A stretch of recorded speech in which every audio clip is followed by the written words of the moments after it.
Je suis physicienne et aussi mathématicienne et j'enseigne au Collège de Maisonneuve.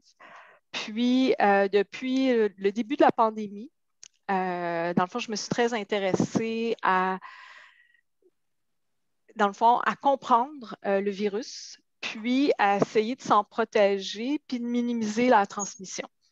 Donc, je ne suis bien sûr pas médecin, mais il s'adonne qu'il y a beaucoup, beaucoup de physique dans la transmission du virus.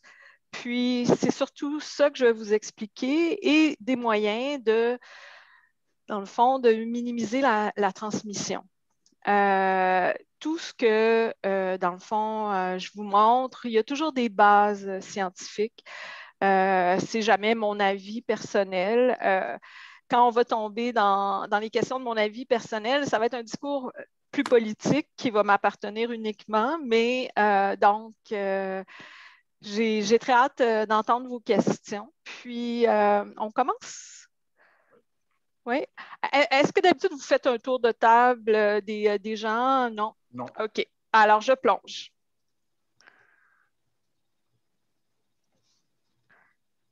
Alors, je vais... Bruno, je te laisse les contrôles pour admettre les gens. Oui, d'accord.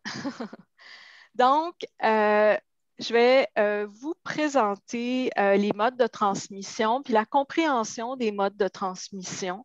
En réalité, quand on comprend les modes de transmission, on sait comment se protéger, puis tout a un sens. Donc, le SRAS-CoV-2, le coronavirus, c'est un virus respiratoire. Donc, les virus respiratoires, il y en a plusieurs et on les connaît. Il y avait le SRAS-1, il y a la grippe, il y a le rhume, il y a le MERS, et il y en a vraiment plusieurs. Et on les connaît. Donc, cette diapositive-là, c'est, bon, je l'ai pris de Raymond Tellier de l'Université McGill, mais lui, lui-même emprunté à Donald K. Milton. Donc, Raymond Tellier, c'est un des plus grands scientifiques qu'on a au Canada, mais c'est le plus grand sur les virus respiratoires. Puis, si vous avez la chance de le lire en entrevue, ou de l'écouter, je vous le souhaite. C'est un homme attachant, drôle, qui parle Borges et il est extrêmement érudit. Donc, vous voyez sur cette photo-là, ce qu'on voit, on voit tous les modes de transmission possibles, mais en réalité, c'est comme une version modifiée de celle que je connais. Il y a Parfobit. OK? Par exemple, on pourrait avoir les deux personnes qui se passent un téléphone. OK? Donc, en se passant un téléphone, peut-être qu'une personne avait les mains contagieuses et, dans le fond, il y avait du virus qu'elle a laissé sur le téléphone. L'autre personne prend le téléphone, c'est une personne susceptible. Et donc, après ça, ce que la personne doit faire, c'est qu'elle doit se frotter les yeux, se toucher un peu l'intérieur des narines ou mettre les doigts dans sa bouche. OK? Et ce qu'on sait sur les fomites, c'est que pour les virus respiratoires, ce n'est pas un mode de transmission très important. Il y a quelques études qui montrent que la limite supérieure, c'est environ 5 pour la transmission par surface contaminée dans la communauté. On ne parle pas d'un hôpital, on parle dans la communauté. Moi, ça me pose des questions, puis on va en discuter plus tard. C'est que maintenant, par exemple, hier, je regardais les consignes SNES pour les commerces au détail, les dépanneurs. Et il y avait 30 consignes ou 24. Mon souvenir est un peu vague. Je pourrais vous montrer le document tout à l'heure. Mais dans le fond, il n'y en avait aucune sur la ventilation qui, on va le voir, est très, très, très importante. Et il y en avait 9 qui portaient sur la désinfection des mains et la désinfection des surfaces. Donc, présentement, les consignes qu'on a de santé publique ne visent pas le gros de la transmission du virus. Alors, la personne, vous voyez ici, ça c'est la personne qui est contagieuse. Ici, non, c'est le contraire. Donc, index case, c'est toujours la personne contagieuse. Et là, c'est la personne qui est susceptible, c'est la personne qui peut attraper la COVID. Donc, on a en bleu ce qu'on appelle des gouttelettes balistiques. Alors, les gouttelettes balistiques, ça se comporte exactement comme une balle de tennis, un canon, un objet macroscopique. Et pour infecter, ça doit toucher, dans le fond, les muqueuses. Puis les muqueuses, c'est les yeux, l'intérieur des narines ou la bouche. L'intérieur des narines, c'est vraiment dur dans le fond, à toucher parce que nos narines vont vers le bas. Et la bouche, on a quand même rarement la bouche grande ouverte. Et c'est qu'en réalité, depuis le début de la pandémie, on essaie de se tenir à 2 mètres. Donc, conséquemment, ces gouttelettes-là, elles ont peu de chances d'infecter si on maintient le 2 mètres de distance. Alors, je ne sais pas si vous voyez, il y a des petits points rouges qui sont les plus petits. C'est ce qu'on appelle des aérosols respirables. Alors, c'est des aérosols qui sont plus petits que 5 microns.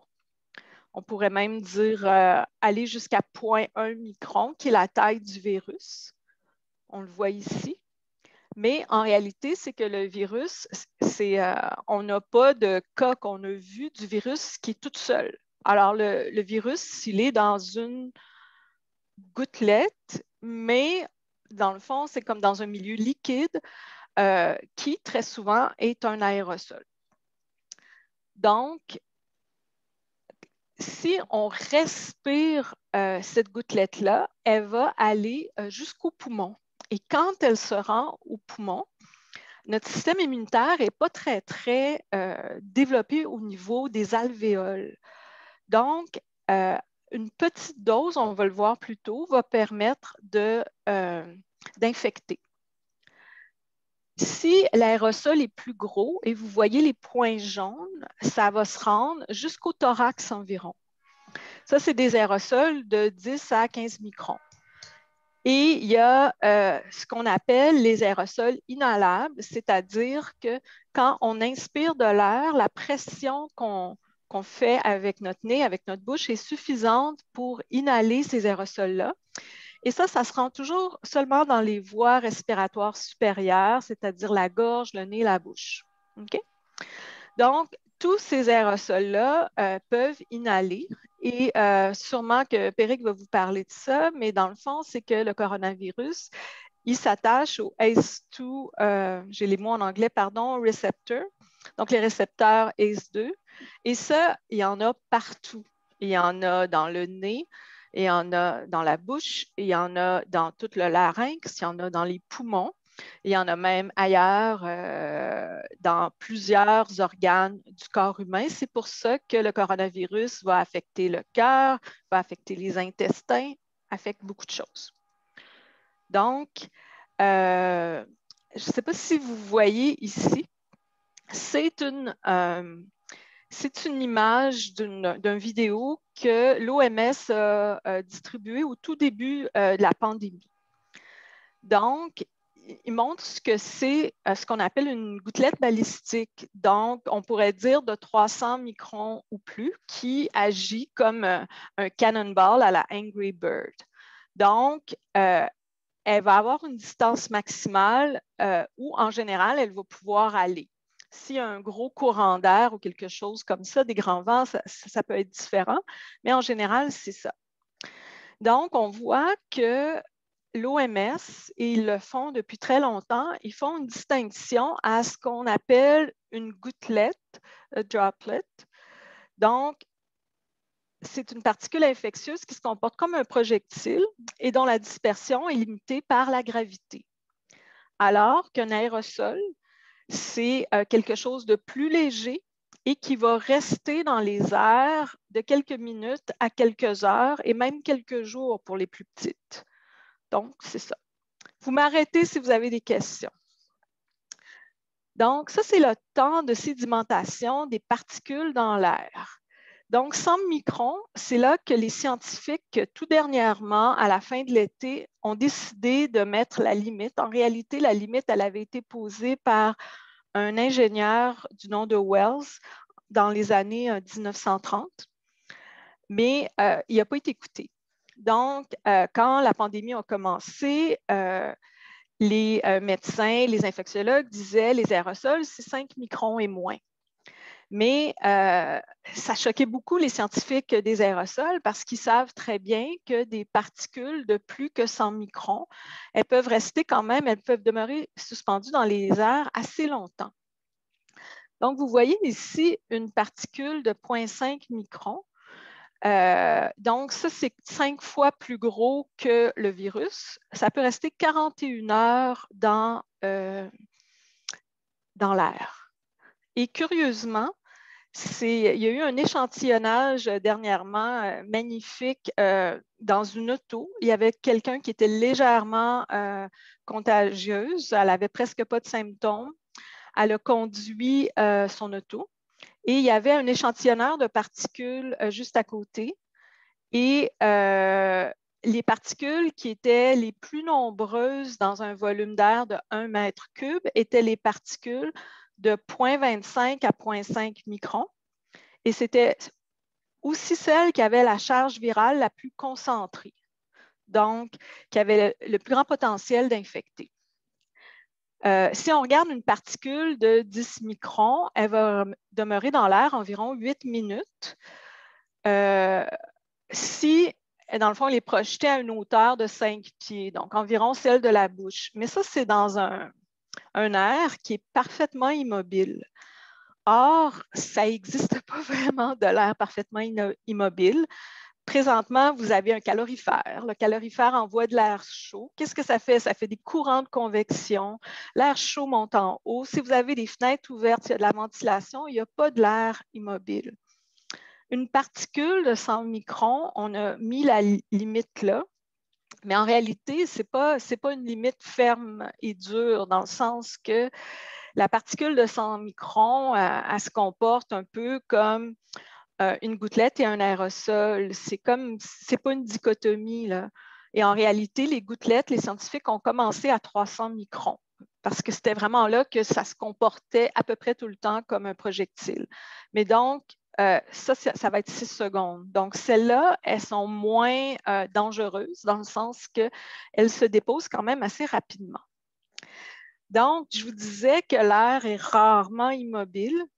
Alors, l'air est souvent turbulent. On connaît bien ça en physique. Et l'image que vous voyez, c'est quelqu'un qui étudiait à l'Université McGill, mais qui maintenant est au MIT. C'est Lydia Bourruiba. Donc, ce qu'elle a montré, c'est quelqu'un ici qui éternue. Donc, quand la personne éternue, ça se rend jusqu'à 8 mètres. Quand la personne tousse, c'est jusqu'à 3,5 mètres. Donc, moi, dès que j'ai entendu la limite de 2 mètres dite dans nos rencontres de santé publique, ça m'a choquée dans le sens que c'est sûr que c'est mieux, là, supposons que la personne, elle est ici à environ 1 mètre, ça va être plus concentré, le niveau de virus, mais c'est qu'on n'est pas à une distance sécuritaire si on est même ici, là, pour un éternuement à 5 mètres. OK? Donc, il faut faire attention. La bonne nouvelle, c'est que pour le SRAS-CoV-2, les gens n'éternuent pas, ils toussent. Donc, à ce moment-là, la toux, c'est jusqu'à 4,5 mètres environ. Donc, ici, ce qu'on voit, c'est le souffle de quelqu'un. Puis le souffle de quelqu'un, c'est aussi quelque chose qui est assez turbulent. Donc, vous voyez, on a des particules de 10 microns. C'est les particules qui sont bleues, là, ici. Et elles restent dans l'air. Puis elles ont des trajectoires complètement aléatoires, un peu, je ne sais pas, pensez à des particules de poussière que vous voyez danser quand la lumière est horizontale. Elles se déplacent un peu aléatoirement. Les particules, dans le fond, 1000 microns, c'est gros, là, c'est 1 millimètre. Donc, elles vont comporter quand même comme un projectile, mais il y en a qui vont aller quand même loin. Donc, cette distance-là, c'est 70 cm, mais on voit qu'il y en a qui vont loin. Puis là, après ça, on en a d'autres. Donc, c'est ça que je voulais dire. Donc, quand on pense aux aérosols, il faut penser à de la fumée. Les aérosols infectieux ont le défaut de ne pas sentir quoi que ce soit. Mais si vous êtes quelqu'un qui est sensible à l'odeur de fumée de cigarette ou à l'odeur d'encens, vous voyez, vous savez comment ça se déplace. Puis vous savez que si vous êtes directement dans le souffle d'un fumeur qui expire, ben là, vous allez le sentir très fort, ça va être concentré. Mais, je ne sais pas si vous voyez la pièce ici, c'est une pièce où il y a beaucoup de fumeurs et on voit très bien que la photo est brouillée parce que la fumée, elle est un peu partout dans la pièce. Donc, c'est vraiment à ceci que vous avez à penser quand vous pensez aux aérosols. Donc, vous devez vous protéger des aérosols un peu comme on le ferait avec la fumée de cigarette, c'est-à-dire que qu'est-ce qu'on demande à faire? On demande aux fumeurs, par exemple, d'essayer de fumer à l'extérieur le plus possible. On essaye d'ouvrir les fenêtres s'ils fument à l'intérieur. C'est toutes ces choses-là où des fois, ils vont fumer près de la hotte en l'allumant, des choses comme ça. Donc, c'est un peu le même principe.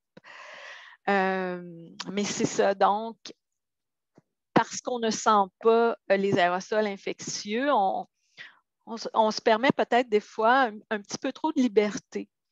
Dans le fond, l'analogie que je vous donne ici, elle est correcte, mais elle est correcte jusqu'à un certain point. Je vais vous dire les limites de ce point-là. C'est dans le sens que si, par exemple, je vais dans une pièce où est-ce qu'il y a eu 20 fumeurs, puis qu'on n'a pas ouvert les fenêtres, puis moi, j'arrive le lendemain, ça va sentir la fumée. Mais si les fumeurs sont partis depuis 24 heures, ou plutôt les gens infectieux sont partis depuis 24 heures, puis que j'arrive dans la pièce, bien là, il n'y aura plus d'aérosols infectieux. On sait par une étude qu'après 17 heures, il y en a presque plus. Donc, c'est ça qu'il faut se dire. Puis, la chose qui est différente aussi, c'est que les aérosols, la plupart, on peut les arrêter, les minimiser en portant un masque, alors que la fumée de cigarette, elle passerait à travers le masque, en gros. Là. Okay? Donc, ça, c'est quelque chose que je trouvais intéressant. C'est quelque chose de l'infectiologie. C'est qu'en réalité, c'est que on connaît plusieurs infections comme, par exemple, la coqueluche, la grippe, des choses comme ça. Puis, elles ont tous plusieurs modes de transmission. Donc, vous voyez, avec la seringue, c'est qu'on injecte de façon en dessous du derme, de la peau, on injecte le virus. OK? Et quand on fait des études là-dessus, on se rend compte que si on fait ça, les gens ne seront pas très malades. En réalité, c'est une méthode que les Chinois avaient découvert pour vacciner il y a fort longtemps. Maintenant, si le site d'infection, c'est le nez. À ce moment-là, très souvent, l'infection, elle est plus légère que si ça va ici, l'image qu'on a ici, c'est que ça va dans le corps, donc la personne le respire par les poumons. Et ici, on voit un peu le même phénomène, c'est-à-dire que la dose infectieuse pour infecter dans le nez ou dans les poumons, elle n'est pas la même et elle est beaucoup plus petite dans les poumons. Il y a des expériences qui ont été faites sur des animaux, qui sont un peu la même chose, c'est qu'ils ont infecté en inoculant le virus dans le nez. Ils l'ont fait en touchant une surface contaminée, puis ils l'ont fait par aérosol. Donc, c'était vraiment les chercheurs qui manipulaient ça. Puis, c'est encore la même chose, c'est la sévérité de la maladie est beaucoup plus grande quand c'est par aérosol. Il y a une expérience même qui a été faite sur les humains avec le rhume. Donc, ce que les chercheurs avaient fait, c'est qu'ils avaient mis, c'était des étudiants universitaires, et ils ont demandé aux étudiants qui avaient le rhume de tousser, de mettre leur salive sur des cartes à jouer. Et là, ils ont donné les cartes à jouer à un autre groupe d'étudiants qui était dans une pièce indépendante. Donc, les étudiants, le seul contact qu'ils ont eu avec les personnes qui étaient infectées, c'était par les cartes à jouer. Et là, il y avait un protocole. Les personnes devaient toucher les cartes, se frotter les yeux, le nez, la bouche, devaient faire tout ce que les infectiologues nous disent de ne pas faire. Et je ne me souviens pas du nombre du groupe. C'était peut-être un groupe d'une trentaine, mais il y a eu 0 étudiants qui ont attrapé le rhume de cette façon-là. Alors, ils ont refait l'expérience et là, ils ont demandé aux étudiants de jouer aux cartes. Puis, donc, dans la même pièce. Puis, c'était une pièce qui était pas probablement hyper bien ventilée, mais toujours est-il que c'est environ le tiers qui ont attrapé le rhume. Donc, on ne pourrait pas faire ça avec le SRAS, mais, parce que ça ne serait pas éthique, mais avec le rhume, pour des jeunes étudiants, ça l'était. Donc, ils ont fait cette expérience-là dans les années 80. Ça, c'est une expérience sur le SRAS qui a été faite avec, dans le fond, aidez-moi, c'est des furets, je pense, ou des visons. C'est des visons, je crois. Donc, ici, vous avez la cage du vison qui est infectée. Et il va y avoir des gouttelettes, bien sûr, mais comment le système est fait, c'est que, évidemment, que les gouttelettes, elles vont tomber par gravité. Donc, la seule chose qui peut infecter le vison de la cage d'en haut, c'est les aérosols. Puis, ils ont montré qu'il y avait une très forte proportion de visons qui avaient attrapé le coronavirus. D'ailleurs, je ne sais pas si vous avez vu, il y a eu quelques articles assez sérieux qui disaient que ce qu'on nous avait dit sur, dans le fond, les chauves-souris puis le pangolin n'était peut-être pas juste, que c'était plutôt dans des fermes de visons que la maladie serait apparue, puis que ça serait comme ça qu'elle aurait été importée en Italie. En tout cas, c'était quand même des articles assez sérieux, là. Mais ce n'est pas vérifié, c'est une hypothèse. Donc, voilà. Donc, là, on arrive à l'importance de la ventilation. Donc, imaginez qu'au lieu des aérosols, on a de la fumée de cigarette. Alors, qu'est-ce qu'on fait? On ouvre les fenêtres et je vais vous montrer ça. L'idée, c'est d'ouvrir quelques fenêtres pour faire un courant d'air. Dans le fond, c'est qu'on veut toujours qu'il y ait une entrée d'air puis une sortie d'air, puis les choses vont s'équilibrer. Donc, en ayant la ventilation, qu'est-ce qui va se passer? Bien, les particules infectieuses vont sortir dans l'atmosphère, qui agit comme une grosse éponge qui dilue. Donc, ça fait en sorte que le milieu fermé est beaucoup moins concentré en aérosols infectieux. Et je ne sais pas si vous aviez vu, mais il y avait une étude japonaise qui était sortie quand même assez tôt et qui parlait d'un risque qui était 19 fois moins grand à l'extérieur. Donc, lorsque c'est vraiment dans un lieu clos qu'on est plus, dans le fond, en danger. Donc, pourquoi il faut porter un masque? Alors, il faut porter un masque pour deux raisons. Premièrement, le masque sur le porteur, qui est peut-être asymptomatique, va retenir beaucoup, dans le fond, des aérosols. Donc, on retient à la source des aérosols potentiellement infectieux. Et pour la personne qui est susceptible, la personne qui n'est pas infectée, ben, elle se protège. En réalité, le masque agit comme filtration. Et un bon masque, un masque chirurgical, ça va retenir environ peut-être 75% s'il est bien ajusté, c'est-à-dire, ben, ça peut aller jusqu'à 85, mais c'est les masques de bonne qualité, c'est-à-dire qu'on a pesé sur l'arrêt du nez, du côté de la joue, il épouse vraiment, vraiment bien. Donc, c'est ça. On est capable de faire la même chose avec un masque en tissu. Ce qui nous manque un petit peu, c'est les normes avec les tests corrects pour les masques en tissu. Mais il y a un ingénieur chimiste d'Hong Kong qui a montré qu'on était capable d'avoir une efficacité absolument comparable au masque chirurgical. En réalité, c'est qu'il faut toujours 3 couches. Et les couches extérieures et intérieures sont là pour, dans le fond, retenir l'humidité, alors que la couche au centre, en principe, c'est une couche qui est électrostatique. On peut mettre un filtre. Une chose qui marche super bien, c'est les petites lingettes Swifter, ça marche bien.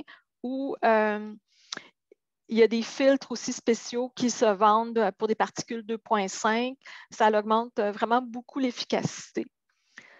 Mais 30% de l'efficacité d'un masque, c'est l'ajustement.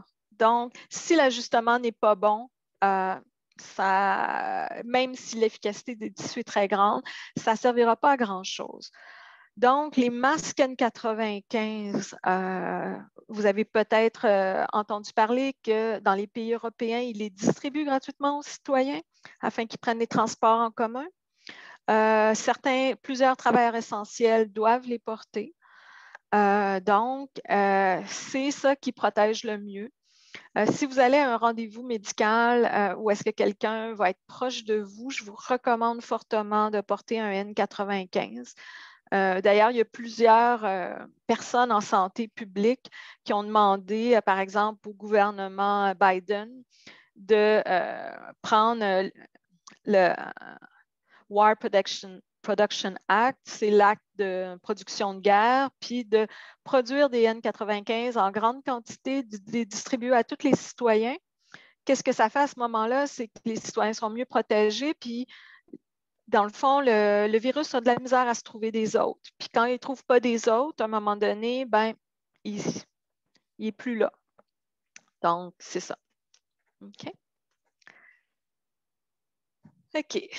Ça, c'est un peu technique, mais je ne vous en parlerai pas super longtemps.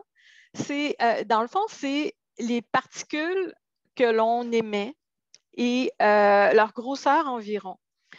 Donc, en réalité, et c'est ce que l'INSPQ nous dit, alors que c'est faux.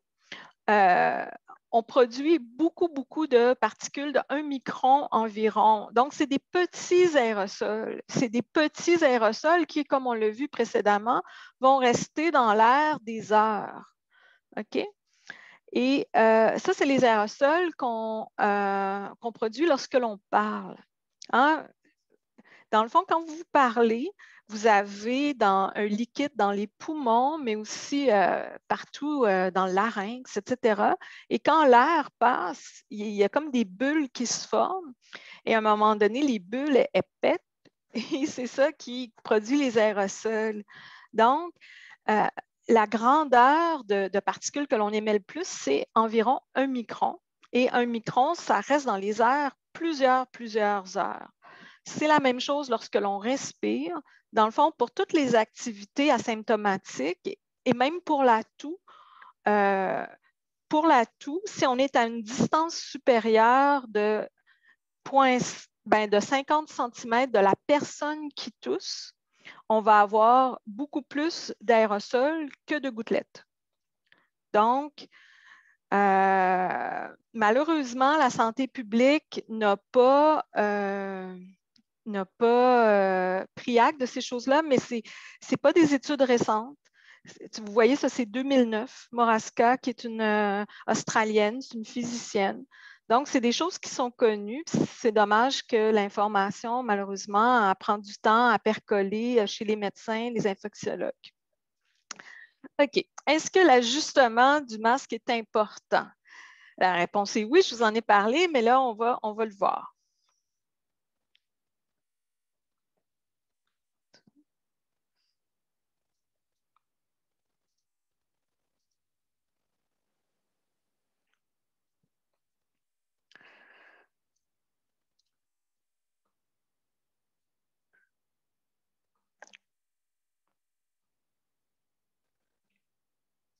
Vous entendez le son?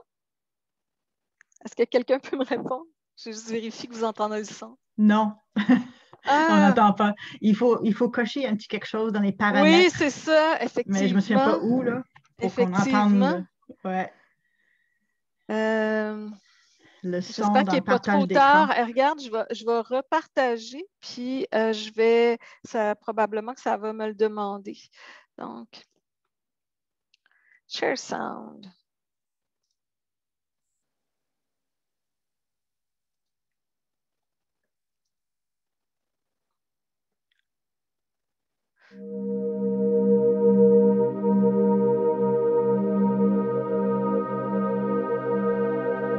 Donc, la raison que je vous montre ça, c'est que je veux que vous soyez conscient que, dans le fond, les aérosols ne s'échappent pas du masque ou à peine. C'est vraiment en haut du masque et sur les côtés.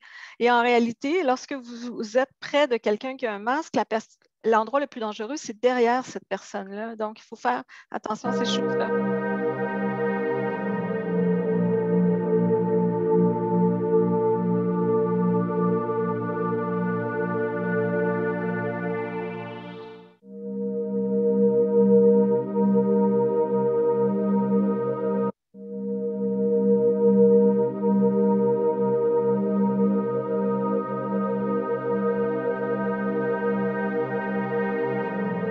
On voit que c'est plus concentré, là. Hein? Donc, est-ce que vous le voyez que le masque avait retenu quand même pas mal de particules?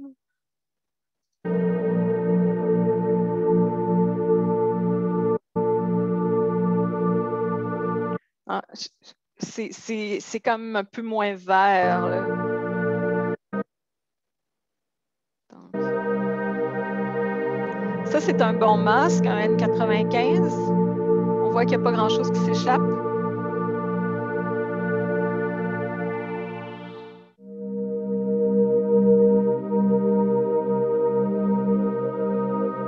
Un masque en tissu.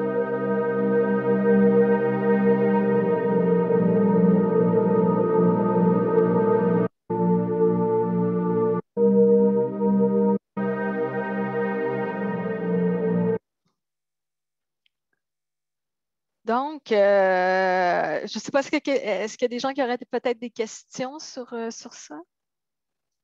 OK, parfait. Donc, on va continuer. OK. Donc, je voulais vous donner quelques preuves de la transmission à longue distance par les aérosols. Puis, j'ai essayé de prendre des exemples qui sont moins connus. Donc, ça, c'est un exemple dans un magasin chinois, mais c'était alors que la pandémie n'était pas vraiment connue. Donc, les gens ne se protégeaient pas. Puis, il y a eu 42 infections et il y en a eu 12 qui étaient à plus de 2 mètres. Donc, on voit dans le diagramme, les personnes qui ont été proches, c'est les vertes, et les personnes qui ont été infectées par aérosol, c'est toutes celles qui sont en rouge. Et en réalité, c'est qu'on a tout montré ça par la vidéo. Puis, ici, ça ne veut pas nécessairement dire que c'était un contact par gouttelette, mais on a assumé, dans le fond, vu que la personne, elle était proche, en réalité, c'est que très souvent aussi, c'est des aérosols, c'est juste qu'ils sont plus concentrés, là, comme on avait montré avec la fumée de cigarette. La fumée de cigarette est plus concentrée près de la personne. OK. Ça, c'est un autre exemple.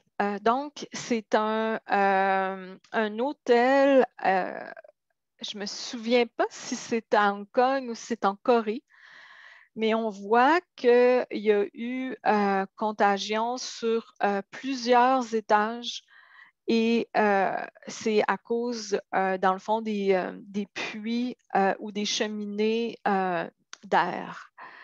Et il y avait une salle de bain où peut-être que certains d'entre vous ont déjà fait de la plomberie, mais il y a comme des tuyaux en U, puis des fois, si la tuyauterie n'a pas été utilisée pendant un certain temps, il se vide. Et alors là, on n'est pas vraiment isolé d'une salle de bain à l'autre. Souvent, les salles de bain sont les unes au-dessus des autres. Donc, c'est ce qui s'est passé. Et en réalité, excusez-moi d'être un peu lugubre, mais c'est par les selles. Les gens excrètent beaucoup, beaucoup de virus par les selles. Et qu'est-ce qu'on fait quand on va à la salle de bain? Ben, il y a comme un vortex qui se crée. Donc, ce qui est conseillé, c'est de toujours fermer le couvercle, mais aussi si vous partagez la salle de bain avec certaines personnes, peut-être de faire marcher la hotte pendant une demi-heure environ. Donc, un autre exemple de la ventilation. Ici, il peut y avoir un système de désinfection ce qu'ils vont faire, c'est qu'il va avoir un filtre HEPA et ça va retenir. C'est la même chose aussi ici avec ce purificateur d'air-là. Donc, j'essaie de vous dire que la ventilation, c'est important, là, mais certaines autorités de santé publique ont compris. Donc, ça, c'est quelque chose de britannique. Donc, ils disent hands, donc se laver les mains, face pour le masque, space, la distanciation, mais aussi, ils demandent de remplacer l'air, de ventiler. Donc, c'est ça.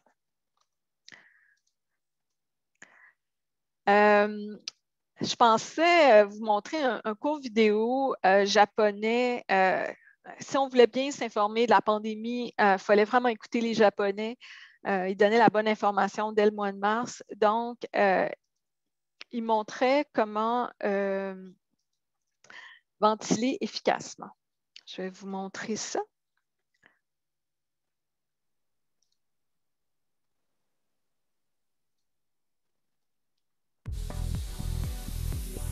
Donc, je pense qu'ils mettent du gaz carbonique. C'est une espèce de genre de glace sèche. Puis, donc, on va avoir une pièce qui est pleine de fumée.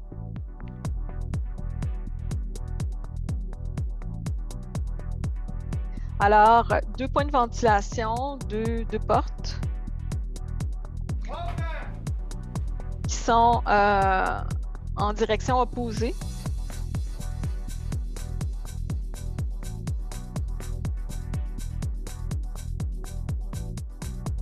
Donc, 7 minutes quand on prend 2 points de ventilation, 45 minutes si on ouvre seulement une porte. Donc, c'est pour ça qu'il faut toujours 2 fenêtres ouvertes.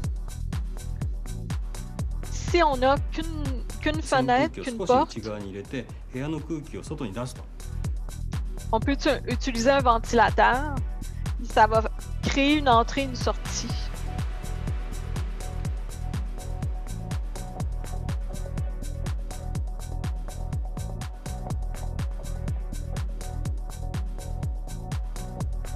Donc, 21 minutes avec le fan.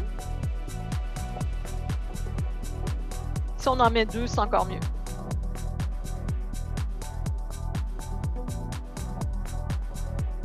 Donc, il faut que ce soit à 2 hauteurs différentes pour vraiment créer une circulation vers une entrée et une sortie.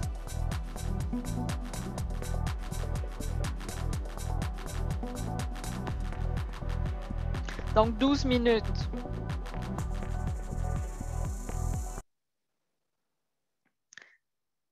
Mais c'est ça, c'est quelque chose que j'aurais aimé ça qu'on explique aux Québécois à la pandémie, à quel point la ventilation est importante, puis justement, comment ventiler efficacement. C'est vraiment des choses qui peuvent servir parce que même si on est dans une bulle familiale, il y a des gens qui vont à l'école, il y a des gens qui ont des activités, donc on diminue la contagion. Et en réalité, les études épidémiologiques ont montré que il y a beaucoup plus de contagion dans les petits appartements, comme sur le plateau, contrairement à des maisons à plusieurs étages, des choses comme ça. Donc, c'est vraiment des choses qui aident. Euh, Oui, vas-y. Nancy, est-ce que tu vas parler des écoles, Oui, c'est des ça. classes? Oui, tu y vas. OK, parfait. Oui. Je ne sais pas combien de temps j'ai pris jusqu'à maintenant, là. OK. À peu près à 3/4 d'heure. Oui, merci. Donc, je vais juste vous dire que c'est une vieille idée, la ventilation. Je ne sais pas, moi, je me rappelle que ma grand-mère en parlait. Puis, des fois, on voit des films dans les vieux hôpitaux, il aérait. Donc, Benjamin Franklin, en 1773, il parle de la notion d'air qu'on inspire, qui a été expirée par d'autres personnes.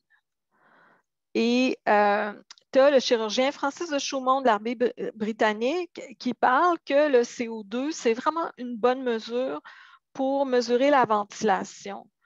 D'où vient l'idée d'avoir un capteur de CO2 et d'avoir un peu le même système qu'on a avec les lampes, les lumières, dans le fond, sur le coin de la rue, vers tout va bien.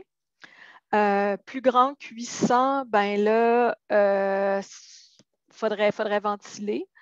Puis plus que 1000, selon eux, ben selon lui, ben là, c'était trop.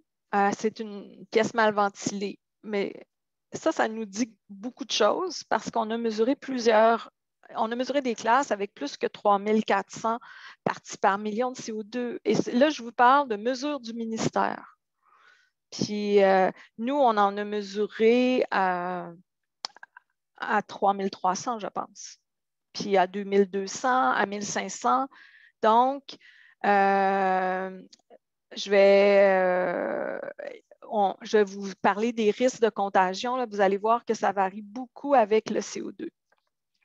Donc, ça, l'image qui est là, c'est comme une espèce de petit tableau qui, selon le taux de CO2, dit quelle est la portion de l'air que nous inspirons qui est expirée par une autre personne.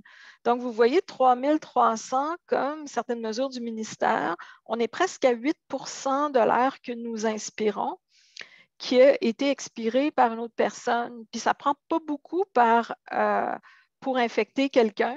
On sait que, par exemple, il y a quelqu'un dans un restaurant en Corée qui est infecté après un contact de moins de 5 minutes, puis à plus que 6 mètres. Et la NFL a donné des bracelets à tous les joueurs, à tous les membres de l'équipe. Et ils ont noté beaucoup de contagions de moins de 15 minutes aussi et de plus que 2 mètres. Donc, ça ne prend pas grand-chose. Donc, la mesure de CO2. Alors, moi, j'ai un appareil. Ben, écoute, je vais faire l'expérience. Je vais arrêter de partager mon écran. Puis, vous allez comme plus comprendre. Vous allez peut-être me voir en plus gros.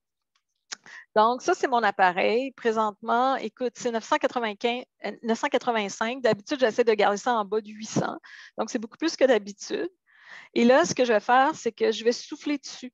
OK? Je ne sais pas si vous voyez des petites entrées d'air ici, là.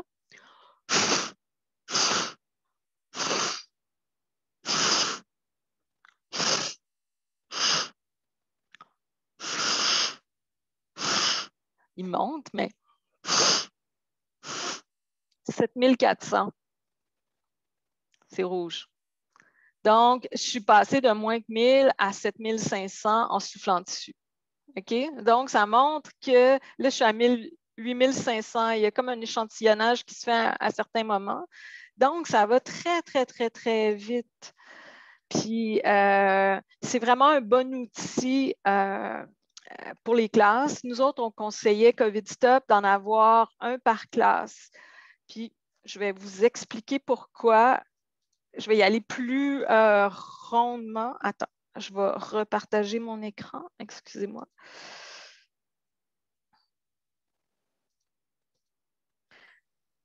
Donc, ça, c'est des mesures dans des écoles françaises. Alors, vous voyez très bien les variations. Ça, c'est une classe qui est vraiment pas si pire que ça. Donc, on voit ici la barre verte, tout est beau. La barre verte, en réalité, c'est le CO2 extérieur. Et celui-là, on s'en soucie peu parce qu'on veut savoir dans le fond, le niveau qui est infectieux, puis celui de l'extérieur, ben, c'est celui naturel de la Terre, il n'est pas infectieux. Donc, on voit qu'on est, je ne sais pas, aux alentours de 700, un peu plus que 700. Et là, il y a comme vraiment des variations. La professeure, elle se met à ouvrir et je ne sais pas si vous voyez comment ça descend rapidement. Et de 20,6 degrés Celsius, la température baisse, elle va jusqu'à 19,2. Mais c'est en un très petit laps de temps. Puis, on est passé de presque 1000 à environ 600. 600, c'est bien correct. Donc, on a ces variations-là. Et là, ici, on voit qu'à un moment donné, on n'aère pas pendant plus longtemps et là, ça se rend à un niveau qui est moins acceptable, qui est plus infectieux. Donc, ça, c'est une salle, c'est la salle là, qui est montrée. Ça, c'est comme un fichier que j'ai fait. J'ai fait ça avec un calculateur auquel 40 scientifiques ont participé. C'est celui de José-Luis Jiménez. Puis, ça montre, c'est une classe où est-ce que les gens ne portent pas de masque. Quand j'ai fait ça au mois de novembre, c'était 5e ou 6e année, mais là, imaginons que c'est 1re à 4e année. Alors, on suppose qu'on a une personne infectieuse et que toutes les personnes sont à plus que 2 mètres. Or, on sait que dans nos classes, ce n'est pas possible, mais chaque personne à ce moment-là a 2,7 % d'être infectée après une journée de classe. Donc, j'ai calculé 6,7 heures où est-ce qu'ils étaient ensemble en milieu fermé. OK? Donc, puis le niveau de CO2 ici était comme à 678. Nous autres, on a placé la limite de COVID Stop à 800. C'est là qu'on considère que c'est vert. Donc, 1000, qui est ce que le ministère dit que c'est la moyenne. En réalité, ce qu'ils disent, c'est qu'il faut mesurer le CO2 extérieur, puis là, ça pourrait être 700 en haut de ça. Mais en tout cas, c'est bien en haut de 1000. Puis là, on est rendu quand même à 5 %, on était passé à 2,7 %. Alors, quand j'ai fait le dossier, on avait des mesures dans 25 classes et ça, c'est la mesure la plus haute. Donc, on avait 10,4 % de chances de plus si les étudiants étaient tous à au moins 2 mètres. Donc, en réalité, c'est qu'on voit qu'en aérant, en monitorant en temps réel avec un appareil qui coûte 5 $ par étudiant pour toute l'année, puis qui va être un investissement qui va être bon pour plusieurs années, on a diminué le risque d'un facteur 3,8, presque 4. C'est significatif. OK? Ça, je n'en parlerai pas. Puis, ben, c'est ça que j'avais préparé pour vous. Puis là, je suis prête à prendre les questions, puis peut-être à parler plus d'un niveau politique ou je ne sais pas. Je lance les questions, j'ai hâte de les entendre. Nancy, est-ce que tu pourrais rappeler un peu la position du gouvernement dans les écoles par rapport aux appareils de filtration, aux capteurs de CO2, tout ça? Qu'est-ce que lui dit qu'il devrait y avoir, puis qu'est-ce qui manque en fait? Oui, OK. Écoute, donc, premièrement, c'est que c'est un discours de sourd. J'écoutais le discours en chambre depuis le début parce que je conseillais deux personnes de partis politiques différents. Là. Je pense que je peux le dire. Gabriel Nadeau-Dubois puis Marois Risky. Puis c'est Parti québécois, je voudrais au bout, mais j'ai essayé de faire le contact avec Mme Yvon, puis elle me suit sur Twitter, mais je n'ai pas réussi à infiltrer, dans le fond, le parti politique. Mais donc, je suivais le discours en chambre et au départ, M. Roberge nous parlait de capteurs de monoxyde de carbone. Alors, c'est un gaz toxique, ça. Donc, il n'avait pas compris. Après ça, ils nous ont dit, on va faire des mesures comme dans les règles de l'art.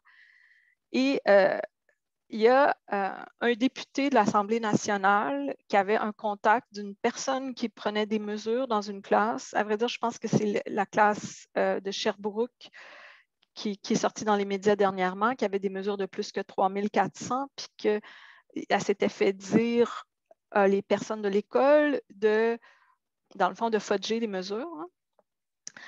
Mais donc, ils ont décidé de prendre des mesures et de faire une moyenne. Alors, les mesures qu'ils prennent, c'est qu'ils prennent une mesure avant l'arrivée des étudiants. On s'entend que c'est super pas intéressant. Là. Je peux la prendre à l'extérieur, ça va être pareil. Ce n'est pas une mesure qui est indicatrice de la contagiosité parce que, comme je l'ai dit auparavant, si les étudiants sont partis depuis 17 heures, il n'y en a plus de virus. OK? Donc, cette mesure-là, on s'en fout. Ils en prennent une, c'est supposé être à mi-cours. Mais en réalité, mi-cours, des fois, ils prennent la deuxième mesure à peu près 20 minutes après que, dans le fond, ça a commencé. Et la dernière, ils demandent qu'il y ait une aération pendant 20 minutes. Et le ministre Roberge a dit que ce n'était pas nécessaire d'ouvrir les fenêtres. Dans le fond, notre problème, nous autres, c'est plus les classes qui sont ventilées avec fenêtres. Donc, et ce qu'on se fait dire par les professeurs et les gens des gens qui sont spécialisés en qualité de l'air, qui sont allés prendre des mesures, ils se font dire qu'il y a certaines classes à Montréal où est-ce qu'il y a des enfants qui ne sortent pas de la journée pour des récréations, ça m'a beaucoup surpris, et qui mangeaient dans leur classe. Donc, on est dans des conditions qui ne sont pas nécessairement représentatives et à vrai dire, c'est qu'il n'y a eu pas de directives qui ont été faites. On a eu des témoins, des gens qui ont pris ces mesures-là et ce qu'ils nous ont dit, c'est qu'on mettait le capteur de CO2 sur le plancher. Or, la concentration est moins élevée sur le plancher, puis il faut la mettre dans le fond à la hauteur du nez des étudiants, du nez des profs, ce qu'ils n'ont pas fait. Et c'est que la personne a attendu quelques secondes avant de prendre les mesures. C'était un électricien. C'est Mathieu Fauchon qui a rapporté ça. Il l'a rapporté sur le thread d'Aaron Derfel. Ce qui est extrêmement étrange, c'est que le ministère ne reconnaît qu'aux chimistes la possibilité de mesurer le CO2. Et je ne sais pas si vous avez vu sur mon appareil tout à l'heure, mais ça prend du temps avant qu'il stabilise. Ça veut dire que quand il arrive dans une pièce, c'est suggéré d'attendre au moins 2 minutes avant de prendre une mesure. Donc, je ne sais pas si vous voyez comment le processus est biaisé, mais il y a plusieurs personnes dans le milieu scolaire, dont l'électricien que Mathieu Fauchon a parlé, qui se sont fait dire, si vous avez une mesure de plus que 2000, on ne la veut pas, vous allez reprendre des mesures.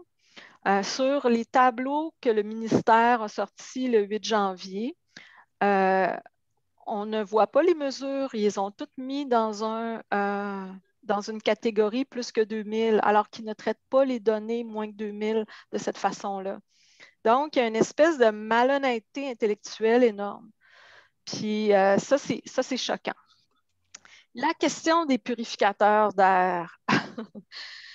Je vous explique c'est quoi un purificateur d'air. Un purificateur d'air, c'est tout simplement une machine qui, il y en a plusieurs catégories, mais nous, ce qu'on demande, puis c'était ce que les partis politiques demandaient, c'est la bonne vieille technologie des filtres HEPA. Donc, c'est quelque chose de mécanique. C'est un filtre qui est comme un masque. D'ailleurs, c'est le même matériau que les masques qui font les filtres, qui retient les particules infectieuses. puis ça retient 99,97 des particules potentiellement infectieuses, puis ça retient aussi les moisissures, la pollution, plein d'affaires. Fait que c'est ce qu'on demandait. Puis au mois de... Le 2 décembre, on a entendu le docteur Stéphane Perron qui a dit des choses dans les médias qui nous ont beaucoup surpris. Puis le groupe de COVID Stop, on lui a écrit à plusieurs reprises. Amir Kadir a fait ça. Et il disait que c'était potentiellement dangereux. Puis il essayait de dire que quelqu'un qui était potentiellement à la sortie d'air du purificateur d'air aurait plus de chances de contagion. Or, les études allemandes, et il y en a 2, ça montre qu'après 30 minutes, il y a 6 fois moins de chances de contagion, que ça agit pas mal de façon homogène. Il faut juste avoir le bon nombre de purificateurs d'air pour la pièce, mais en réalité, c'est que ça retient tout ce qui est infectieux. Ça ne peut pas provoquer la contagion. Et quand on lui a demandé de préciser pourquoi il disait ça, il l'a fait dans une formation et il a donné 2 exemples qui n'avaient rien à voir avec des purificateurs d'air. C'était des appareils de climatisation avec de l'air recyclé. Donc, ça ne marche pas. Puis, tu sais, quand on nous disait que quelqu'un qui était près de la sortie pour avoir plus de chances de contagion, c'est la personne qui respire l'air le plus pur. Donc, ça ne marche juste pas. Puis en plus, ces appareils-là sont faits pour projeter l'air vers le haut. Donc, il n'y aurait personne qui aurait été dans le jet de toute façon. Donc, l'étude allemande disait que les enfants n'étaient pas gênés par les courants d'air, que le bruit était pas, ne les dérangeait pas. Et il y a, à mon compte, 4 des plus grands spécialistes de la transmission par aérosol qui ont traité les propos du docteur Perron, repris par le docteur Massé comme étant irresponsables. Il y a Shelley Miller, qui est une grande scientifique. Elle est la personne qui écrit le premier article qui mesurait le nombre de doses infectieuses que la personne dans la chorale de Skagit, dans l'État de Washington, a émise. Elle avait émis 1000 doses infectieuses par heure. Puis elle avait, je pense qu'il y avait presque 60 personnes infectées. Donc, une seule personne contagieuse, 60 personnes infectées. Donc, cette personne-là, elle a dit que les propos du docteur Massé, qui ont été repris par M. Roberge, elle avait l'impression que c'était un robot, là, anti-science qui avait généré ça. Tu sais, ça faisait tellement pas de sens qu'elle n'en revenait pas. Donc, c'est ça, puis c'est vraiment décourageant. Il y a beaucoup de médecins qui nous rejoignent, des gens qui ne peuvent pas parler, qui n'ont pas tellement de liberté, qui nous disent qu'ils sont horripilés par plusieurs décisions de l'INSPQ et de la santé publique. Pensons à ce qu'ils ont dit d'abord sur les masques, ce qu'ils ont dit sur la transmission asymptomatique, ce qu'ils ont dit sur les aérosols, ce qu'ils ont dit sur les purificateurs d'air. On pourrait ajouter ce qu'ils disent sur les tests rapides. La liste est sans fin, là. Okay, merci. Oui, Julie. Bonjour. Pour revenir aux écoles, les filtres et les purificateurs d'air, si, admettons, vous avez déjà fait une lettre, il y a déjà des gens qui sont intéressés, est-ce que vous pensez que c'est, en plus d'être une mauvaise foi politique, un argument économique qui disent que ça va être trop cher, c'est trop lent, ils ne savent pas comment les installer, ils sont trop épais pour... En tout cas, tout ça dont je t'ai envoyé les messages. Ouais. Enchantée, Julie, c'est la première fois que je te vois. On a une longue correspondance. Écoutez, j'ai tellement de la misère à comprendre. Il y a un journaliste qui m'a dit que il m'a dit ça au mois de décembre. C'est un journaliste super bien informé. Il m'a dit que M. Legault puis M. Dubé étaient d'accord avec nous, qui avaient lu les mêmes études. Toutes les études ont été déposées à l'Assemblée nationale. mais que leurs experts, c'était la santé publique puis les NSPQ. Puis que là, il fallait qu'ils se rapportent à leurs experts. Il ne fallait pas qu'ils fassent un vote de non-confiance. Mais tu sais, moi, j'ai entendu ça, puis j'ai dit, ben, qu'ils mettent leur culotte. Puis, tu sais, là, je parle en mon nom personnel, mais c'est comme, c'est un petit peu décourageant. Puis on voit que M. Dubé, puis surtout M. Dubé, de plus en plus, il laisse de moins en moins la parole au docteur Arruda dans les points de presse. Aujourd'hui, il y a quelque chose qui m'a frappé. Il y avait une question d'un journaliste, je pense que c'est sur les priorités de vaccination. Puis, M. Dubé a dit, je vais prendre la première partie de la question, puis après ça, je vais passer la parole à M. Arruda. Finalement, il a parlé, il a donné les deux parties de la réponse, puis M. Arruda n'a pas parlé du tout. Ça fait qu'il avait l'air un petit peu choqué. Donc, écoute, pour continuer, le gouvernement fédéral a alloué 432 millions de dollars, dont, dans le fond, pour la gestion de la pandémie dans les écoles. Et il disait qu'il y en avait beaucoup qui étaient pour la ventilation. Marois Risky a fait l'exercice d'analyser l'argent qui avait été dépensé, puis a dit que c'est minime. Donc, ce n'est pas explicable. Et encore plus récemment, le gouvernement fédéral a dit dépensez-en de l'argent pour la ventilation dans les écoles. On va en avoir d'autres argent aux besoins. Donc, le fédéral dit dépensez tout ce que vous voulez. On est d'accord.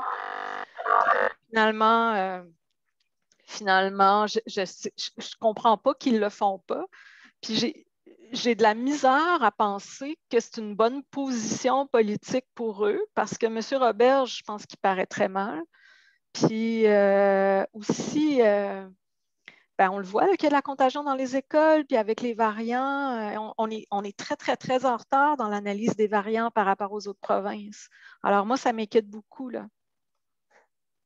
Est-ce que j'ai répondu à ta question, Julie? Oui. D'autres questions? Oui? Par rapport aux variants, justement, ça serait pas on pourrait pas, entre guillemets, utiliser ça pour dire grouillez-vous le derrière en mauvais français, là, mais... Parce que là, c'est de plus en plus prouvé. T'sais, avant, on pouvait toujours dire « Ah, mais là, on ne sait pas vraiment, c'est pas sûr si ça vient des écoles. » Mais là, ils disent, là, les documents qui sortent, ça vient des écoles, puis ça va vers la communauté, c'est plus l'inverse. Est-ce qu'on peut utiliser ça pour dire « Hey, c'est vos enfants, moi, personnellement, je m'en fous, j'en ai pas d'enfants. » Je pense que c'est une bonne idée. Il y a une ingénieure qui s'appelle Kat Noakes, N-O-A-K-E-S. C'est une ingénieure britannique, puis elle conseille le gouvernement britannique. Elle fait partie d'un groupe de scientifiques indépendants, ça s'appelle SAGE. Et elle, quand elle a vu le variant émerger au Royaume-Uni au mois de décembre, elle disait un virus 2 fois plus transmissible, ça prend 2 fois plus de ventilation.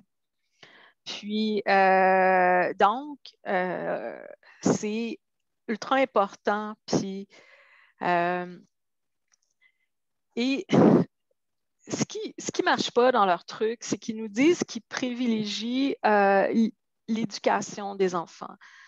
Mais là, on s'entend que quand il y a des classes qui ferment, tout ça, ce n'est pas quelque chose qui favorise l'éducation des enfants. Là. On l'a vu tout à l'heure, on était capable de diminuer le risque par 4 juste avec les capteurs de CO2. Si on ajoute un purificateur d'air, on est rendu à x6, donc on est rendu à 24. Si pour les enfants, en plus, on ajoute un masque, on est probablement rendu à 70. Tu sais, c'est tous des facteurs qui s'ajoutent les uns les autres, puis qui font en sorte que c'est possible d'avoir des cours qui seraient quand même relativement sécuritaires. Ce qu'il faut comprendre cependant, c'est qu'à un certain niveau de contagion communautaire, ce n'est pas possible d'ouvrir les écoles. Puis ça, il y a le Harvard Global Health Initiative qui le dit. Ils mettent la barre à 25 nouveaux cas par 100 000 habitants pour la contagion communautaire. Je pense que même Montréal maintenant est rendu en deçà de ça, mais ce n'était pas le cas quand on était à 2500 cas par jour, là. Mais donc, dépendamment des régions, il faudra avoir des règles différentes. Aussi, l'affaire que je veux dire, c'est que, dans le fond, pour le niveau de CO2, les enfants performent 50% moins bien dans les tests quand il y a plus que 1500 ppm de CO2. Donc, c'est comme... C'est super bon pour l'acuité intellectuelle. En réalité, dans l'aire de pilotage d'un avion, c'est mesuré parce qu'ils savent que les pilotes, à un moment donné, ils s'endorment, ils prennent des mauvaises décisions. Je ne sais pas, si vous voulez savoir ce que ça fait d'être à un niveau élevé de CO2, là, je ne sais pas si vous avez déjà fait un voyage en auto à plusieurs personnes, puis là, avoir de l'air recyclé, là, c'est un lieu fermé, là, ça monte vite, vite, vite. Puis, les purificateurs d'air, on sait qu'il y a des problèmes de moisissure à Montréal. Qu'est-ce que ça fait, les purificateurs d'air? Ça retient les moisissures, ça retient le pollen des arbres, il y a des allergies saisonnières, même la pollution urbaine. En plus, c'est que ça réduit les grippes, ça peut réduire jusqu'à 6 fois le taux de contagion. Et on sait que pour les grippes, les rhumes, c'est les enfants qui sont le vecteur. Les enfants sont les vecteurs de beaucoup de maladies infectieuses. Pourquoi? Parce qu'ils sont 30 dans un petit local mal ventilé. Puis, c'est pour ça. Donc, il me vient une question, Nancy. Tu as mentionné qu'au Japon, à un moment donné, ils avaient vu juste assez vite, eux autres, au niveau de la ventilation. Mais justement, ce qui a fin avec une pandémie comme ça, c'est que tous les pays sont un peu dans le même bateau. Est-ce qu'il y a des bons élèves actuellement dans certains pays au niveau de la ventilation? Puis est-ce qu'on ne pourrait pas, comme dire, regarder là-bas, ils font ça, puis ça marche?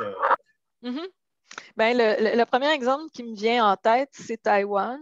Taïwan a fermé ses écoles seulement 10 jours. Ils ont 22,5 millions d'habitants avec une densité plus grande que Montréal. Puis, il y a eu 7 décès. Donc, eux, déjà, c'est intégré. Le 26 février, ils ont fait leurs règles pour que les écoles restent ouvertes. La ventilation était presque en premier. Et ils le savaient parce qu'ils ont eu une épidémie de tuberculose dans une école en 2019, donc ça fait pas longtemps. Puis, ils ont découvert que le taux de CO2 était autour de 3000. Et là, ils l'ont baissé en dessous de 600. Et là, ça a stoppé 97% des infections. C'est magique. Fait que Taïwan est super bon. L'Allemagne aussi. Pour vous donner, la Chine, dès le départ, dans leur plan de réouverture des écoles, c'était comme la chose qui était la plus importante. Donc, pour parler de l'Allemagne, dès le mois d'août, ça aide beaucoup. Ils ont une physicienne comme chancelière. Donc, ils ont parlé de la ventilation, ils ont parlé des capteurs de CO2. Plusieurs écoles ont leurs propres capteurs de CO2, les commerces aussi, les lieux publics. Ils ont investi 500 millions de dollars pour justement qu'il y ait des capteurs de CO2 dans ces espaces-là, mais aussi des purificateurs d'air. Donc, 500 millions de dollars, je pense que c'est un pays qui est comme 3 fois plus populeux environ que le Canada. Donc, ça veut dire à peu près ce que le Canada devrait dépenser, là. Merci. Bienvenue. Oui, Denise. T'entends pas. Il faut un bouton en bas à gauche, mute. Oui, okay. Oui, M'entendez tout à là? fait. Okay, oui, très merci. bien. Mon Dieu, qu'est-ce que je peux demander? Ah oui, j'aère chez moi régulièrement, mais là, je vais Oui, prendre le truc d'ouvrir les deux côtés, là. oui. Combien de fois par jour on doit faire ça, d'après vous? Est-ce que vous vivez seul ou vous Je vivez vis avec d'autres seule, personnes? oui. Oui. Bien, dans le fond, lorsque vous vivez seul, c'est pas dangereux, à moins que vous vivez dans un endroit, tu sais que des fois, il y a des tours à condos Ah ou à non. appartements que c'est de l'air partagé. Hum. Donc, c'est juste mieux pour votre santé. Tu sais, comme moi, j'ai Oui, un capteur oui. de CO2, puis j'ai remarqué que j'essaie de garder ça en bas de 1000. Moi aussi, je vis seule, puis finalement, j'ai beaucoup moins mal à la tête l'hiver. Là. Je me rendais Voilà, compte que exactement. Oui, c'est c'est ça. ça. Donc, je continue comme je faisais. C'est juste de changer d'air, comme on dit. Oui, comme nos grands-mères faisaient. Voilà. OK. Merci. Bienvenue. Mais quand vous recevez de la visite, c'est là que ça devient super important. Puis, tu sais, des fois, on n'a pas le choix de recevoir de la visite. Là, le plombier, il faut qu'il vienne. Puis, tu sais, même s'il porte un masque, vous portez le masque, tout ça, c'est super important. Mais donc, quand il y a des gens qui ne font pas partie de notre bulle, il faut plus ouvrir. Tu sais, il ne faut pas que ça sente quelque chose, là. Si vous cuisinez puis que ça sent la bouffe à quelques mètres de là, c'est comme pas trop. Ben, écoute, j'ai envie de me corriger parce que c'est vrai qu'une maison là, qui popote, même l'été, on le sent, mais faut pas que ça sente la fumée, en tout cas. Tu sais, des choses comme ça. Euh, OK.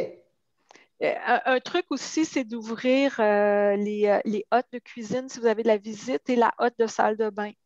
Puis la laisser ouverte, comme peut-être 30 minutes après que la personne ait quitté la salle de bain ou en tout temps. Alex Kenville, j'écoute ta question.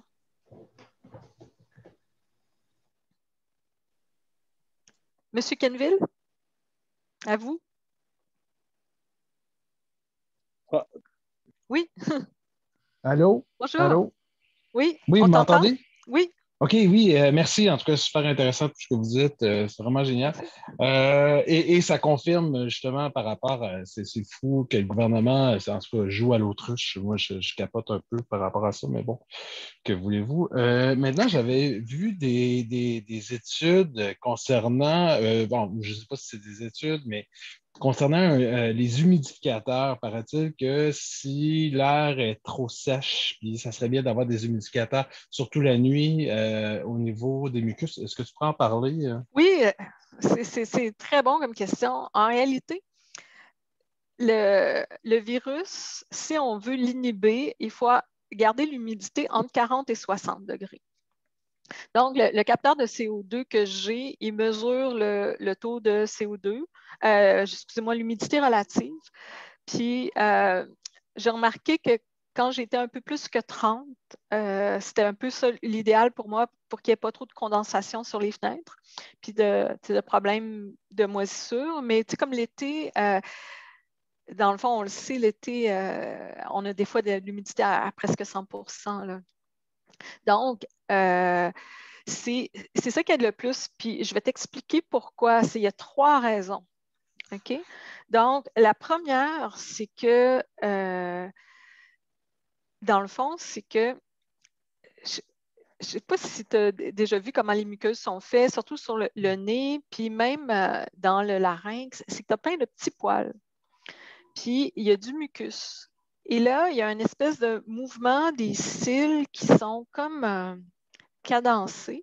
Et ce que ça fait, c'est que, dans le fond, c'est que quand on a du pollen, qu'est-ce qu'on va faire? C'est qu'on va se moucher. Mais ça, ce que ça fait, c'est que ça te débarrasse du virus. Donc, c'est ta première ligne d'action.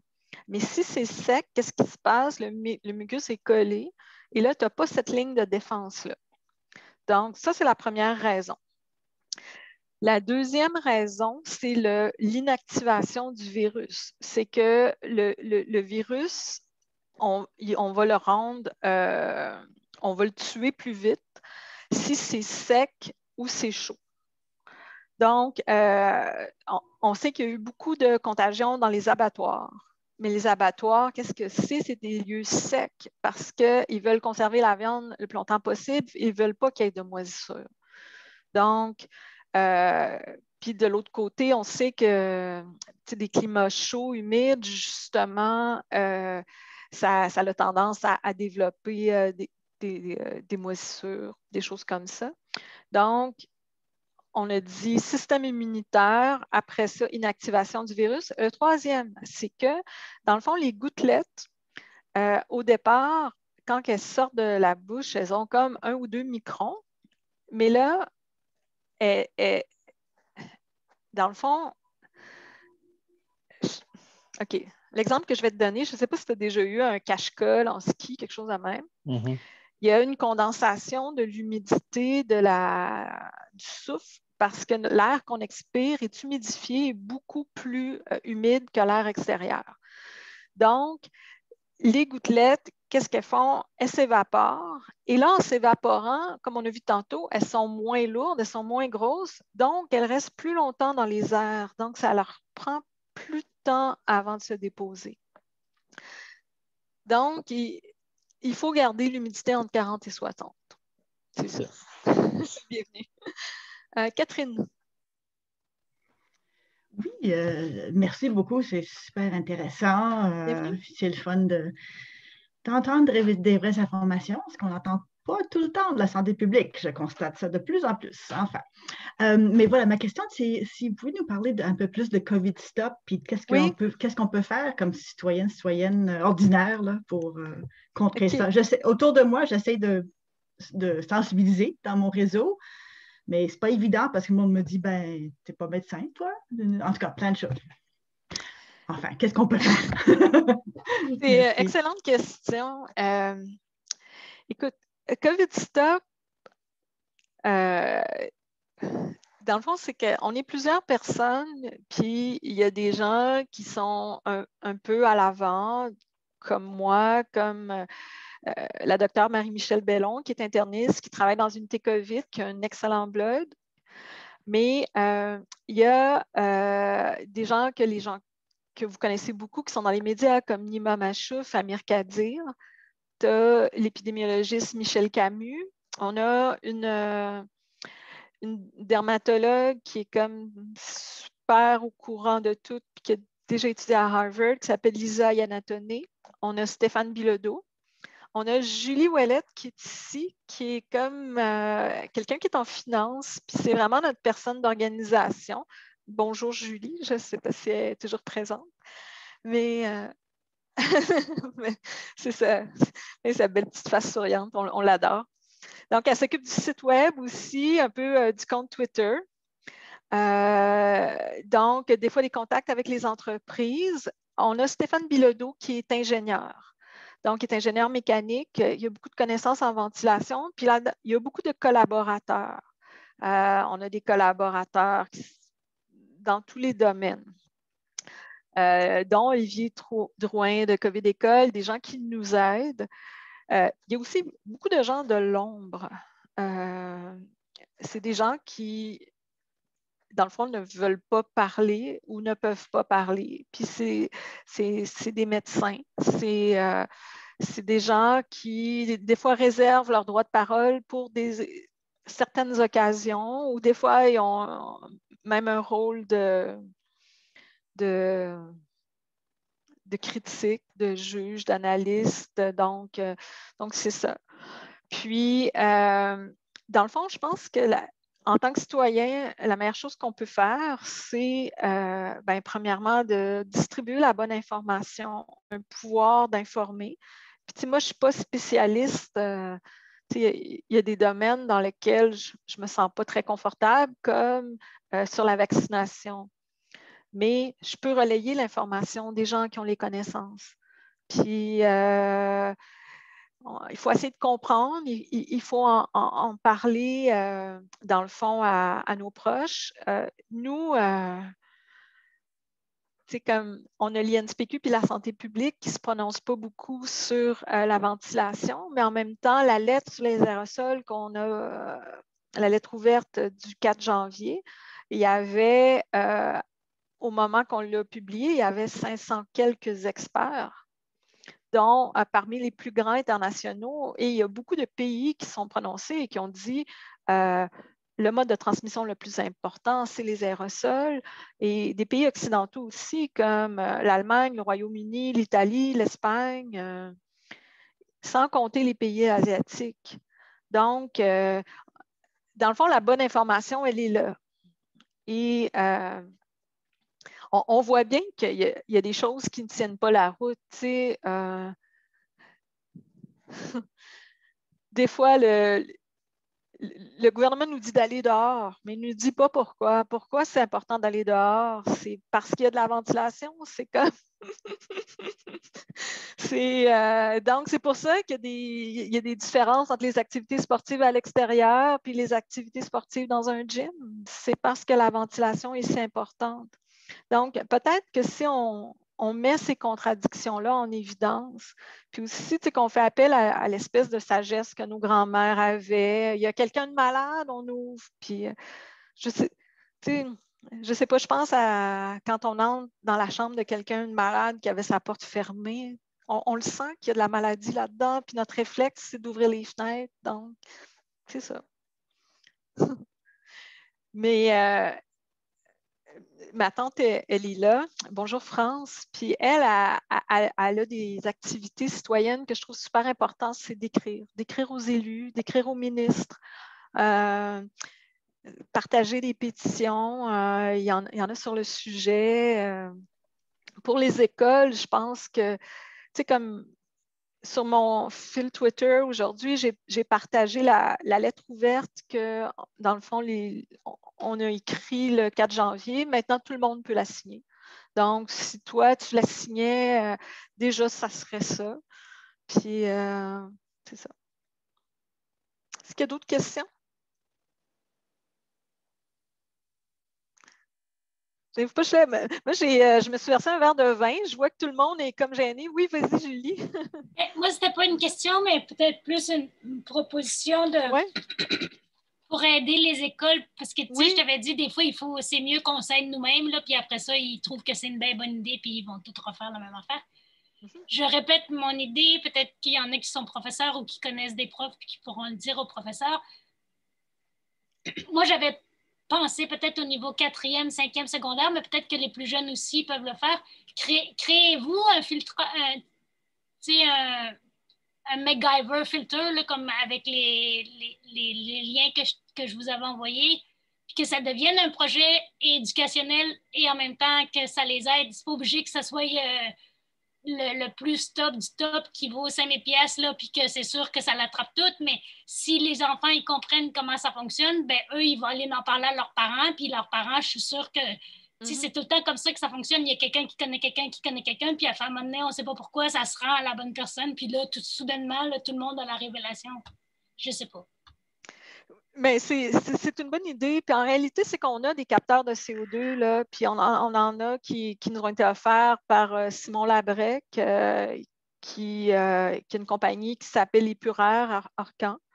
Puis en réalité, c'est que c'est possible pour les enfants même de mettre un capteur de CO2 comme je vous ai montré. Puis c'est possible de mettre, peut-être avec un chargeur de téléphone, une batterie, puis de le mettre dans le sac. En réalité, le CO2, c'est du gaz. Hein? Donc, surtout s'il y a un sac un peu perméable, vous pouvez prendre des mesures. Cet automne, il y a plusieurs parents qui ont donné des capteurs de CO2 à leurs enfants. Puis, les 2 personnes que je connais qui ont fait ça, le sac a été retourné le capteur a été retourné dans un sac avec un petit mot du professeur comme quoi il n'y aurait pas de mesure. Puis, moi, ça me choque dans le sens que l'air appartient à tout le monde. Là. Je pourrais prendre aussi un échantillon d'eau à l'abreuvoir, puis on pourrait voir s'il y a du plomb dans l'abreuvoir. Puis on sait que s'il y a du plomb, c'est pas bon pour les enfants. Pas bon pour n'importe qui, mais c'est pire pour les enfants. Donc, il y a comme un espèce de mouvement de citoyen, de transparence qui est important. Puis, je ne sais pas si Julie voudrait parler de ça, mais je sais qu'elle a des initiatives, elle a des contacts avec l'école de ses enfants. Oui. Oui, bien c'est ça, j'ai eu des petites nouvelles aussi ce soir du côté de l'école de mes enfants. Le CE accepte de faire nos tests de CO2.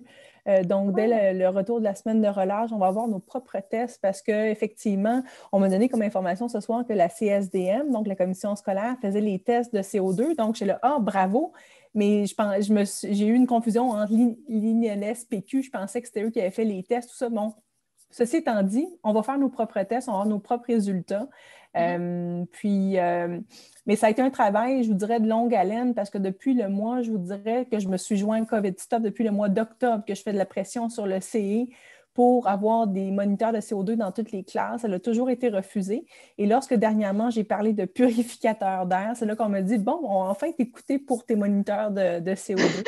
Donc, j'allais un petit peu plus haut pour avoir quelque chose de plus basique, là, mais c'est ça, on va débuter les tests, c'est ça les bonnes nouvelles. L'avantage de cette école-là, de mon garçon, c'est que les fenêtres s'ouvrent par le bas, s'ouvrent amplement. Il y a énormément aussi, il y a une ventilation mécanique qui est faite. Le système de ventilation, il a été refait il y a 3 ans. Donc, on a cet avantage-là. Mais moi, mon but avec ça, c'est que si on fait nos propres traits, c'est tout à l'heure, Catherine, vous parliez de comment vous pouvez nous donner un coup de main. C'est que dès qu'on partage l'information sur les médias sociaux, sur Facebook, sur Twitter, s'il vous plaît, repartagez l'information. Puis des fois, là, c'est juste un article qui va faire la différence. Moi, j'ai une copine qui m'a avoué la semaine dernière, elle dit, Julie, l'article que tu as partagé de Lancelet, elle dit, je l'ai partagé à tout mon entourage, puis elle dit maintenant, les gens sont mobilisés pour ne pas se boire à l'intérieur. J'ai l'impression de sauver des vies de cette façon-là. Donc, moi, ma façon de penser, c'est si je ne peux pas convaincre le gouvernement, si Nancy, avec toutes ses connaissances scientifiques, ne réussit pas à percer ce groupe-là, moi, je vais le faire de façon individuelle, un à la fois. Puis je pense que c'est comme ça qu'on va réussir à faire une grosse chose ensemble. Moi, je pense que ça va être bien intéressant quand on va avoir les données, parce que là, on sait que le English Montreal School Board puis le Lester Pearson School Board, ils en ont installé des purificateurs d'air. Donc, éventuellement, on va être capable de dire « Ah, ben, coudonc, il y avait pas mal moins de contagion dans ces écoles-là que dans le reste des écoles. » Puis aussi, qu'est-ce que j'allais dire, donc? L'autre fois, j'écoutais Fred Savard à Masbourian, je pense qu'il parle le mardi matin, et il analysait les éclosions dans les écoles et il notait, toute proportion gardée, à quel point il y avait beaucoup moins de contagion dans les écoles privées que publiques. Mais qu'est-ce qui s'est passé dans les écoles privées? Bien, justement, il y en a plein qui en ont installé des purificateurs d'air. Puis, c'est ça qui est dommage parce que, dans le fond, le réseau public est super important. Puis, on veut que les enfants aillent à l'école pour essayer, dans le fond, d'avoir une société la plus égalitaire possible. Mais là, on se rend compte que pour la question de justement l'air dans les écoles, les risques de contagion, ben c'est pas égal du tout. Puis, je vais juste terminer sur cette lancée-là. On sait aussi que les quartiers à Montréal qui sont les plus affectés, c'est justement des quartiers avec des gens moins fortunés, des gens souvent des minorités visibles. Qui sont les gens qui travaillent comme préposés aux bénéficiaires, qui travaillent dans les commerces essentiels? Donc, vas-y, Julie. Moi, je vais faire un topo qui mélange mon histoire personnelle puis pourquoi je pense que je vais vous aider, moi, encore plus à pousser parce que je vous avais donné des idées en essayant de mettre en opposition le système scolaire francophone versus le système scolaire anglophone. Je pensais qu'il y aurait eu plus de traction, mais ça a fait un cacamou, en affaire.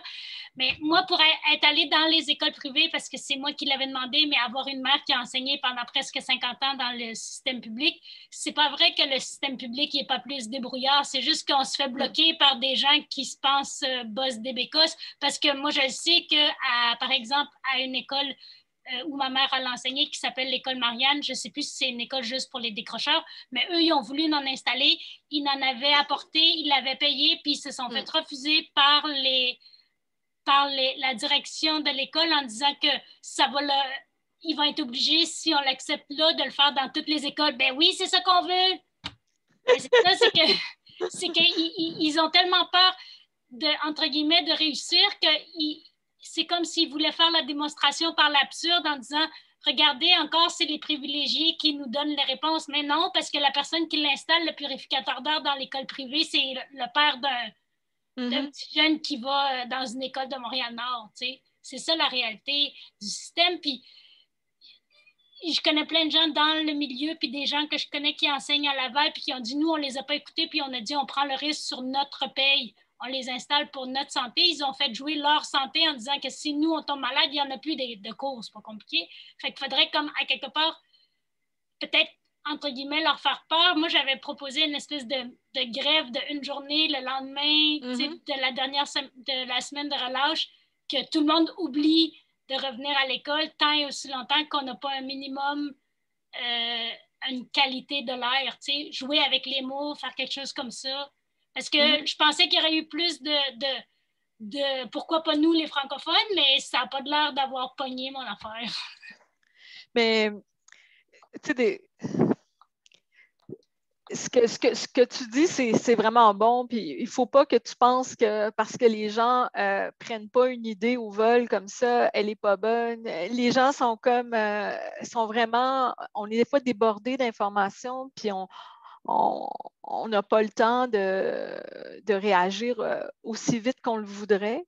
Non, mais je ne disais pas ça pour vous personnellement. Non, je disais ça, je pensais en société, je pensais qu'il y aurait eu plus de, tu sais, qu'il y a quelqu'un qui défendeur du français ou de, tu sais, toutes les ceux qui veulent défendre le français et qui ne savent pas l'écrire, je pensais qu'ils pogneraient ça au vol, puis en disant, pour que c'est faire que nous autres, les commissions francophones, on n'en a pas d'air. Mais il n'y a personne qui a sauté sur cette balle-là. À un moment donné, je vais changer de balle. Il y a la question de la gérance, hein? Ce qui se passe, c'est que, dans le fond, ça, c'est le journaliste André Noël qui me disait ça. Les commissions scolaires anglophones ont gardé leur droit de gérance locale, alors que les centres de services scolaires, dans le fond, ont perdu le contrôle. Puis, c'est dommage parce que ça permettait à des bonnes initiatives de s'implémenter localement. Et je ne sais pas si vous avez lu l'article de Rima El-Khoury, puis d'une de ses collègues. C'était 2 articles. C'était justement une prof qui avait écouté un parent qui avait installé un purificateur d'air, puis on lui a dit de l'enlever. Puis finalement, il n'a pas été enlevé. Mais la personne, c'est comme si on fudgeait là, pour pas qu'il y en ait partout. Ils ont comme dit qu'il l'avait installé dans un bureau. En tout cas, son article sur Kafka, là, on en reparle. Là. Puis c'était... moi, je trouvais ça d'une stupidité sans nom. Là. C'est comme... Puis, ce que j'allais...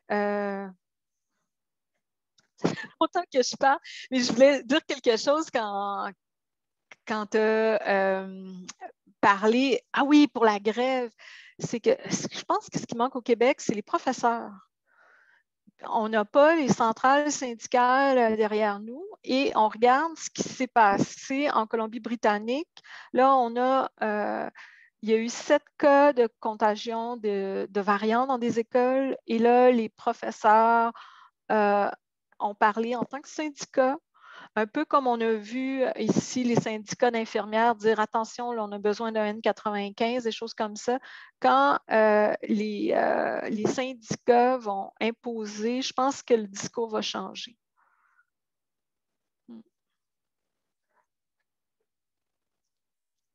Y a-t-il d'autres questions? Ou Bruno, as-tu une intervention, conclusion, je ne sais pas. On ne t'entend pas. Non, je te laisse le mot de la fin. OK, ben merci. Merci d'avoir été là. Merci de partager nos trucs comme bonjour France, c'est ma tante. Merci de partager nos trucs. Est-ce que tu peux donner l'adresse de COVID Stop? Oui, bien sûr. Julie, tu serais encore la meilleure pour le faire. Oui, dans le fond, c'est www.covid-stop.ca. Oui. Puis Nancy, elle a un superbe compte Twitter aussi, des masques pour tout le monde. Hein? C'est ça, Nancy, sur Facebook? Des masques et de l'aération pour tout le monde. Oui. On avait ajouté aération. Oui, c'est ça. Puis, nous autres, on vous prépare certaines choses en tant que COVID Stop. Puis, dans le fond, si vous avez besoin de capteurs de CO2, vous pouvez nous contacter, même à travers le Québec. Le gentil monsieur, le gentil PDG de compagnie, Simon Labrec, a offert même de payer la livraison là, si vous avez besoin de faire des tests. Donc, on est là pour vous aider, pour vous épauler, puis profiter de nous. Puis, c'est ça. Donc, je pense qu'il va y avoir des sujets intéressants. De plus en plus, nous autres, on parle de COVID-0. Puis, ça, c'est un autre sujet de discussion, alors je n'embarquerai pas là-dedans. On pourrait en parler 2 heures facilement, mais c'est ça, on trouve que les pays qui s'en sortent bien, c'est des pays comme la Nouvelle-Zélande, comme l'Australie, l'État de Victoria. Puis, on pense que c'est beaucoup mieux pour la santé psychologique des gens de faire des efforts en chiffrant les objectifs, puis de donner toute la gomme, puis de les faire à court terme pour pouvoir après ça bénéficier. J'ai un ami qui habite à Melbourne, puis il va dans le pub sans masque. Ils portent le masque le plus possible, mais c'est possible pour eux d'avoir des activités normales. Puis, donc, on a hâte un retour à la normale. Puis, il ne faut pas penser que le vaccin va tout régler parce qu'un vaccin n'est jamais 100% efficace. Puis, on ne sait pas combien de temps l'immunité va durer. J'encourage tout le monde à se faire vacciner. C'est une bonne chose, c'est une bonne couche de protection, mais je ne pense pas que ça va tout régler. Absolument. All right. Ben, merci beaucoup, Nancy. Merci. Ça fait plaisir. De nous donner le goût de continuer à réfléchir. on va reprendre ça la semaine prochaine, donc, oui, avec la séance de Péric sur les traitements possibles, envisageables, populaires ou pas trop connus et pourquoi, surtout. Donc, 19h, mardi prochain, le 2 mars. Et merci tout le monde pour votre participation. Et c'était donc une soirée de l'UPOP. Merci d'être là, puis à bientôt. Bonjour Alain. Merci. Ben, merci. Puis je vais vous dire, Péric, il ne parle pas que des traitements, il parle aussi de la prévention. Par exemple, les vitamines qu'il faut prendre pour avoir la maladie la moins grave possible, tout ça. Donc, c'est très intéressant puis il est super connaissant. Parfait. Est-ce qu'on peut t'aider? Est-ce qu'on peut contribuer à EduPop ou comment ça fonctionne? Ah, l'UPOP? Oui. L'UPOP, en fait, la meilleure façon, c'est comme on a dit, c'est de nous faire connaître. On n'a pas de sous, donc on est tous des bénévoles. C'est vraiment de relayer nos cours, de relayer nos activités. C'est vraiment ça qui est le plus précieux pour nous. Ouais, merci. C'est une belle diversité dans le fond, d'activités culturelles, politiques, tout ça. C'est pas toujours sur la COVID.